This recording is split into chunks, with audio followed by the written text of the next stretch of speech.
Salam, hər vaxtınız xeyirli olsun. Mən İsmail İbrahimov. Bugün belə bir maraqlı sualı sizə izah etmək istəyirəm. Sualda deyilir ki, müşahidəçi şimal mülayim işıqlanma qurşağında yerləşən A şəhərində dayanmışdır. Müşahidəçi müəyyən etdi ki, burada gündüzlərin uzunluğu gecələrin uzunluğundan qısadır. Sonra nə deyir? Həmçinin o müəyyən etdi ki, dünənki gündüzün uzunluğu sabahki gündüzün uzunluğundan qısadır. Müşahidəçi bunu hansı tarix aralığında müşahidə edə bilər? Deməli, gündüzlər gecədən qısadır. Yazaq. Gündüz qısa, yəni kiçik yazaq, bəs eləyir gecə. Deməli, şimal mülayim işıqlanma qurşağı 23.5 şimaldan 66.5 şimal aralığında yerləşir. Yəni şimal yarımkürəsindən gedir söhbət. Şimal yarımkürəsində gündüz gecədən qısadır. Hansı tarixdən etibarən? 23 sentyabrdan başlayaraq düz 21 mart tarixi aralığına qədər bu yarımkürədə, yəni şimal yarımkürəsində gündüz gecədən qısadır. Bu hissəsini müəyyənləşdirdik. Sonra nə deyir?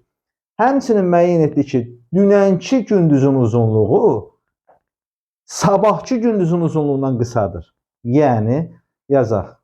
Dünən və sabah. Dünənki gündüzün uzunluğu sabahkindən qısadır. Dünənə misal üçün 6 saat 20 dəqiqə yazaq, özümüzdən bir gündüz uzunluğu yazaq. Sabaha da yazaq 6 saat 30 dəqiqə. Dünənki gündüzün uzunluğu sabahkindən qısadır. Nə deməkdir? Bu o deməkdir ki, gündüzlər uzanmağa başlayıb. Bəs şimal yarımkürəsində gündüzlər hansı tarixdən etibarən uzanır? Təbii ki, 22 dekabr tarixindən. 22 dekabr tarixindən başlayır gündüzlər uzanmağa.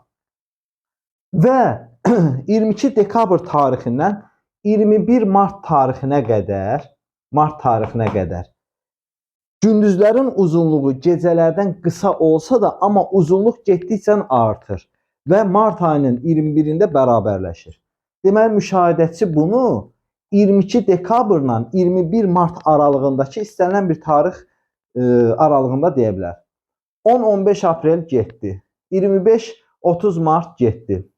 5 və 20 yanvar. Deməli, 22 dekabrdan 21 mart tarix aralığında 5 və 20 yanvar tarix aralığıdır. Doğru cavab C variantı. Diqqətinizə görə təşəkkür edirəm. Sağ olun.